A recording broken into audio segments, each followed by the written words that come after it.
पुष्प उगाते हैं, फल उगाते हैं, सब्जियां उगाते हैं। एक माली थे। उन माली की बेटी ने किसी सत्संग में सुना कि श्री ठाकुर जी को जयदेव महाप्रभु का विरचित गीत गोविंद बहुत अच्छा लगता है। ज्यादा उसके पास में सुविधाएं तो थी नहीं, लेकिन गीत गोविंद उसने याद कर लिया कंठस्थ। और कंठस्थ करने के बाद अब वो दिन रात गीत गोविंद गाती थी। और कब गाती थी? जब वो सघन बगीचे में, बड़े घने बगीचे में जाती थी पुष्प तोड़ने के लिए, तब गाती थी। और गीत गोविंद का नियम है कि ठाकुर जी जहां भी हों भाग करके आते हैं सुनने के लिए, इतना प्रिय लगता है ठाकुर जी को। इसीलिए आप जो अष्टपदी गा रहे हैं उसमें जय जगदीश हरे होना चाहिए, लेकिन है क्या? जय जय देव हरे। तो जय जय देव हरे क्यों है? ये पूरी पंक्ति जो आप गाते हैं, ये पूरी पंक्ति जयदेव महाप्रभु की है, लेकिन जय जय देव हरे ये स्पेसिफिक इतना, ये जगन्नाथ प्रभु गा रहे हैं। हे जयदेव तुम्हारी जय हो, तुम कितना सुंदर हमारे लिए लिख रहे हो, तुम्हारी जय हो। तो वो माली की बिटिया वन में जब जाती, सघन वन में, तब गाती थी। एक दिन श्री जगन्नाथ महाप्रभु के थोड़ी देर के लिए कपाट बंद हुए, और कपाट बंद होने के बाद जैसे पुजारियों ने दोबारा कपाट खोले तो बलभद्र जी ठीक हैं, सुभद्रा जी ठीक हैं, लेकिन श्री जगन्नाथ जी के सारे वस्त्र फटे हुए और नेत्रों के आसपास कुछ विचित्र से कुछ निशान जैसे बने हुए हैं, जैसे मानो अपने ब्रह्म वेदी से ठाकुर जी लुढ़क गए हो नीचे, ऐसी स्थिति लग रही थी। पुजारियों ने दंडवत प्रणाम किया, बोले महाप्रभु जी क्या हुआ? आपके वस्त्र और आपका अंग देख करके ऐसा लगता है कि आप किसी विचित्र अवस्था में। महाप्रभु आनंद में भर गए और बोले अरे मैं कहा बताऊं, एक माली की छोरी वो सघन वन में जाकर के गीत गोविंद गा रही थी, वो सुनने के लिए मैं दौड़ करके गया। अब वो तो पतली दुबली सी कहीं भी घुस रही थी, उसके पीछे पीछे मैं जा रहा था, मैं इतना विशाल। अब जैसे ही मैं सघन वन में जाऊं तो कहीं कांटे लगे, कहीं के पत्ते लगे, कहीं मेरी पीतांबरी फंस जाए, कहीं मेरा हाथ इरझ जाए। पुजारी के नेत्र सजल हो गए। कितने करुणा निधान है आप। किसी व्यक्ति के अंदर कोई गुण है ये देखते ही नहीं ठाकुर जी, उसके अवगुण कितने ये विचार ही नहीं करते। उसको गीत गोविंद आता है तो सुनने जाएंगे। कभी कभी कृष्ण भक्तों को एक चीज सोचनी चाहिए, अगर आप उनको पूछते हो, उनको बचते हो, तो उन जैसे बनो भी। ठाकुर जी कैसे हैं? अवगुण नहीं देखते किसी के। और हम कैसे हैं? सबसे पहले सद्गुण वाला व्यक्ति भी आएगा, उसमें भी अवगुण देखते हैं। हम पहली बार नायरोबी आए होंगे, हमको देख के भी दो चारों ने अवगुण तो देख ही लिए होंगे। एक बार मैं नेपाल गया कथा करने तो वहां कुछ यूनिवर्सिटी के बच्चे आते थे कथा में। एक दिन उन्होंने कहा महाराज जी हमसे मिलेंगे, कुछ क्वेश्चन है। मैंने कहा ठीक है। तो एक बच्चा बोला, उसने बहुत अच्छे अच्छे प्रश्न किए, सबके उत्तर दिए। फिर बोला मेरी आखिरी बात है। मैंने क्या? बोले आप पूरी कथा करते हो, बीच बीच में अपने ऐसे हाथ क्यों फेरते रहते हो? मैंने कहा ये मानव स्वभाव है, वो अवगुण जरूर देखे बिना रह ही नहीं सकता, वो जरूर देखता है। और ठाकुर जी का स्वभाव है वो अवगुण भूल और जाते हैं अगर कुछ होता भी है तो। कहीं ना कहीं रावण में राम जी को गुण दिख रहा है, इसीलिए पहले अंगद को भेजा, हनुमान जी को भेजा, जाके हो सके तो उसको समझा दो। लेकिन तब भी नहीं माना, तब युद्ध किया। आप ये नहीं कह सकते कि ठाकुर जी ने रावण को सचेत नहीं किया, कंस को सचेत नहीं किया। पूतना को मार करके क्या कर रहे हैं? भगवान कंस को बता रहे हैं सुधर जा मत कर, देख पूतना मार दी हमने, गासुर बकासुर धेनुकासुर। ये असुरों का वध ठाकुर जी कंस को सचेत करने के लिए कर रहे हैं कि मैं तुझे मारना नहीं चाहता हूं, तू मेरा मामा है, अब भी सुधर जा। लेकिन फिर भी नहीं सुधरा तो फिर अंत में वध हुआ। ठाकुर जी अवगुण नहीं देखते। तो ये गीत गोविंद बहुत प्रिय है। मैं तो अपने श्रोताओं से कहता हूं कि इसको याद कर लो, नित्य सुनाओ अपने ठाकुर जी को। और एक नहीं है ये, तो हम एक पद गा रहे हैं, बहुत सारी अष्टपदियां हैं। जो आपको अच्छी लगे अपने ठाकुर को सुनाओ।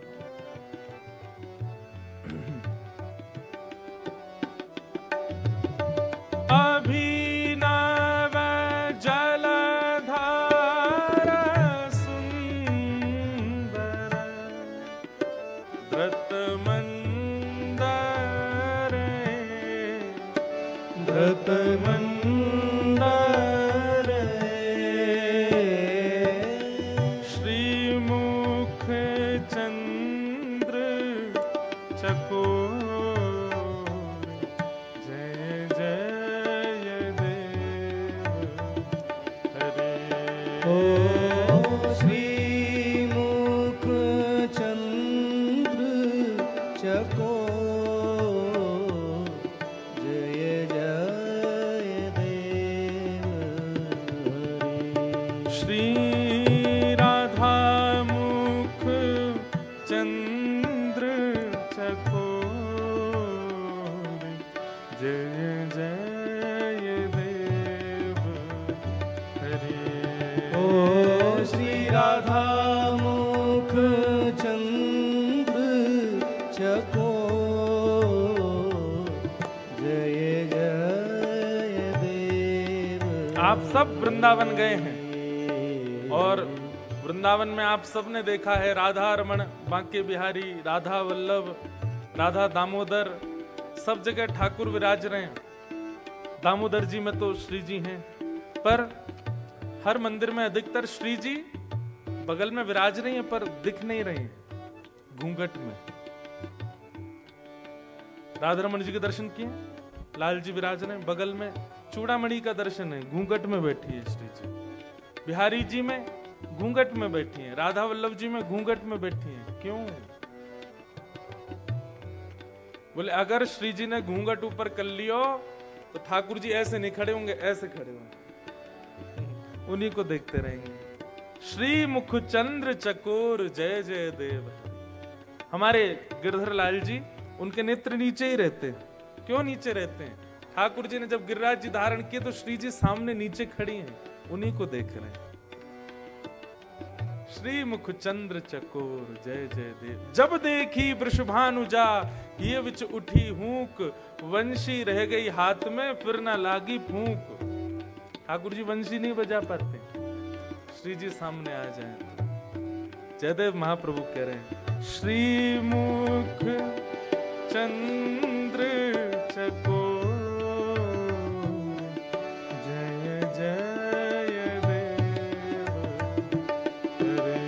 ओ श्री मुख चंद्र चकोर जय जय देव हरे। हे तब चरण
श्री राधा वल्लभ लाल की की जय 84 कोस ब्रजमंडल धाम की जय गोवर्धन नाथ की जय गिरिराज धरण की जय श्याम सुंदर श्री यमुने महारानी की की जय श्रीमद् भागवत महापुराण की जय सब संतन की जय सब भक्तन की जय सब विप्रन की जय समस्त ब्रजवासिन की जय जय जय श्री राधे जय जय श्री राधे जय जय श्री राधे द्वारिकाधीश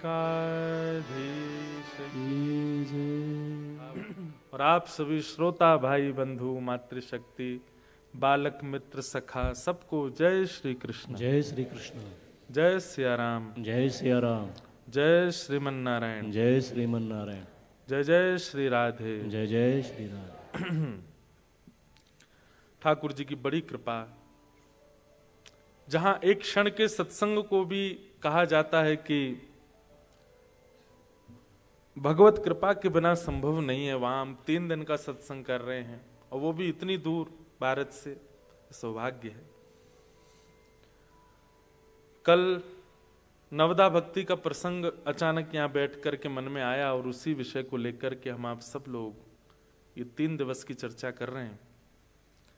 श्रवणम कीर्तनम विष्णु स्मरणम पाद सेवनम अर्चनम वंदनम दास्यम सख्य आत्मनिवेदनम, ये 9 भक्ति।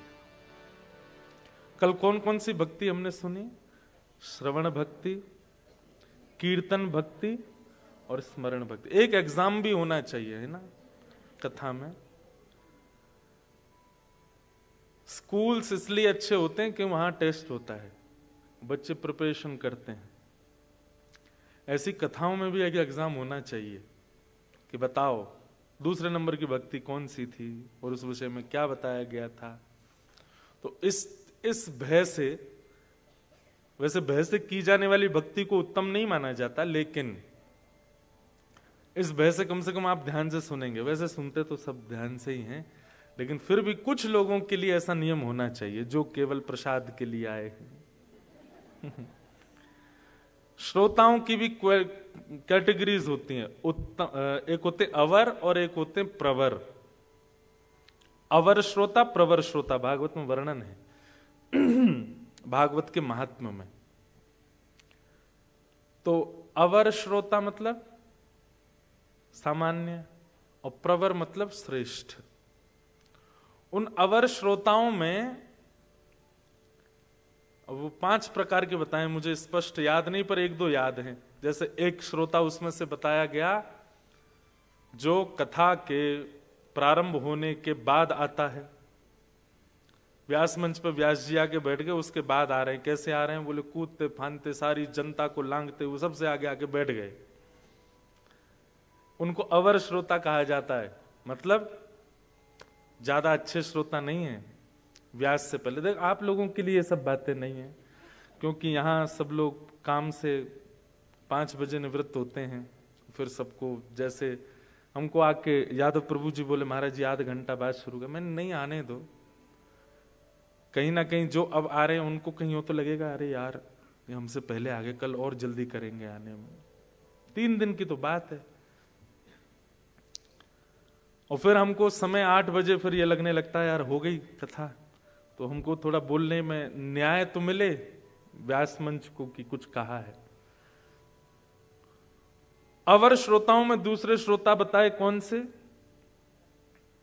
श्रोता। वो खंड खंड खंड करते रहते हैं कथा का। ये वाली कथा हमने उन व्यास जी से भी सुनी थी, उन्होंने तो ऐसी सुनाई थी, ये ऐसी सुना रहे हैं।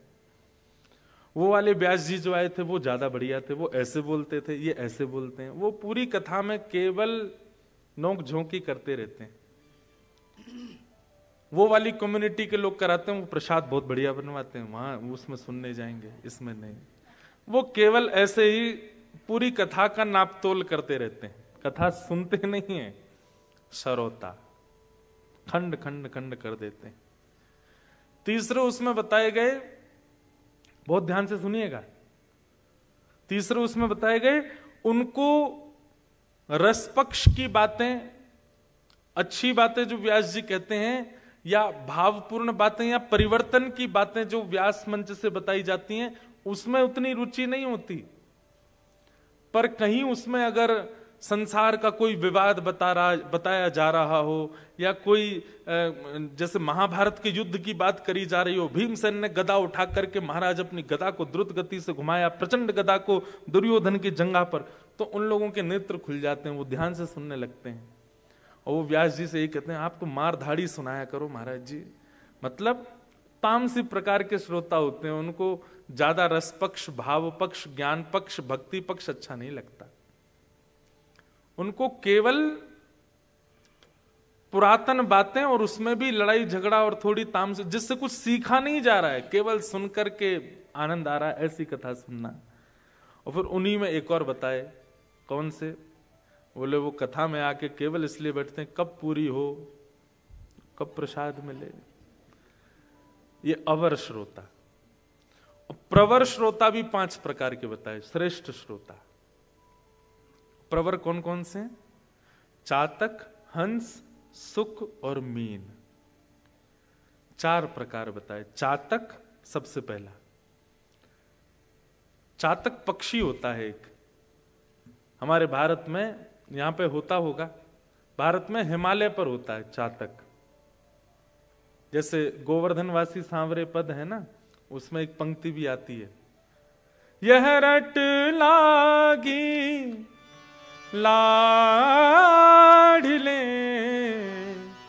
जैसे चातक मोर। चातक,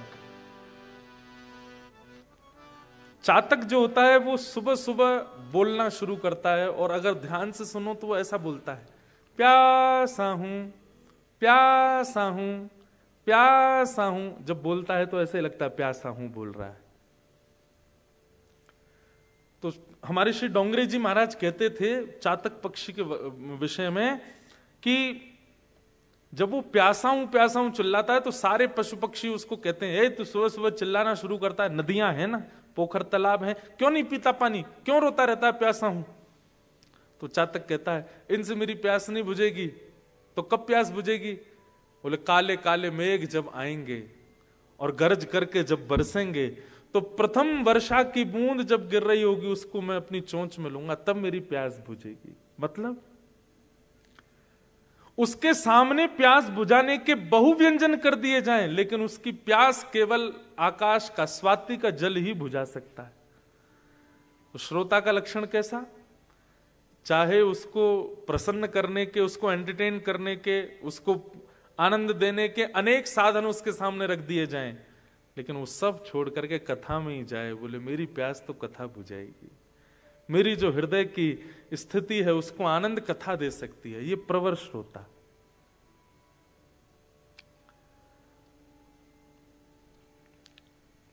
कई बार भारत में कथा होती है ना, तो समय दिया जाता है लोगों को कि इस समय पे कथा करेंगे, तो लोग कहते हैं महाराज जी उस समय पे मत आइए। मैंने कहा क्यों? उस समय पे हमारे सिटी में कोई हॉलीवुड सिंगर, कोई बॉलीवुड सिंगर आ रहा है, कोई ऐसे, वो बोले महाराज जी पूरी जनता वहां जाएगी। अरे मैंने कि जान दो, कथा में प्रवर श्रोता आएंगे, जिनको कथा से ही है जीवन, वो आएंगे। तो प्रवर श्रोता का प्रथम लक्षण चातक। प्रवर श्रोता का दूसरा लक्षण क्या है? हंस। हंस का स्वरूप होता है कि वो दूध और पानी को अलग अलग कर देता है। दूध पी जाएगा, पानी छोड़ देगा, अगर दूध और पानी मिले हुए हों तो। दुनिया की कोई ताकत दूध को पानी से अलग नहीं कर सकती अगर दोनों मिल जाएं। लेकिन हंस का ये स्वरूप है कि वो चोंच डालेगा और दूध पी जाएगा, पानी छोड़ देगा। श्रोता कैसा हो कि वक्ता अपनी कथा में जल भी प्रवाहित कर रहा है, दूध भी प्रवाहित कर रहा है, तो श्रोता को केवल दुग्ध ग्रहण करना है जो उसके योग्य है। चातक, हंस, और तीसरा आता मीन, मछली। मछली को आप कहो पानी से निकाल करके चल, तो उसको दूध में रख देंगे, दूध महंगा आता है, पानी सस्ता है। मछली से आप निवेदन करो, चलो जल से निकल जाओ बाहर, गन्ने के रस में रहना शुरू करो, वो ज्यादा महंगा है, मछली मर जाएगी, लेकिन पानी नहीं छोड़ सकती। कोई भगवत चर्चा से भी अधिक कितना भी रसपक्ष आपके सन्मुख प्रस्तुत कर दे, पर आप भगवत चर्चा का त्याग ना करो। ये मीन, चातक, हंस, मीन और सुक। सुक यानी कि तोता। बोलो तोता राम राम, तोता बोलता है राम राम। ठीक वैसे ही श्रोता जो सुनकर के आए, वो ऐसे याद हो गया कि अब घर जाकर के किसी ने पूछा कथा में गए तो बोले हाँ, क्या सुना, तुरंत बता दिया, ये सुना, ये सुना, ये सुना, ऐसा बताया, ये बताया, वो बताया। पर मोस्टली क्या होता है, घर गए, कथा में गए, क्या हुआ था, कुछ नहीं, वो आई थी, बगल वाली भी आई थी वहां पे, वो भी आई थी, ऐसी वाली साड़ी पहन के आई थी, वो भैया भी आए थे वहां वाले, वो मंदिर वाले पुजारी जी भी आए थे, वो भी आए थे, अरे वो नहीं है, वो उनके पास वो वाली गाड़ी है, ये सब बातें, ये देख के आए कथा में। सुख की तरह जो वक्ता ने कहा वो सुना दिया। अवर प्रवर श्रोताओं के लक्षण। तो ये हम इसलिए कह रहे थे परीक्षा होनी चाहिए, लेकिन ठीक है।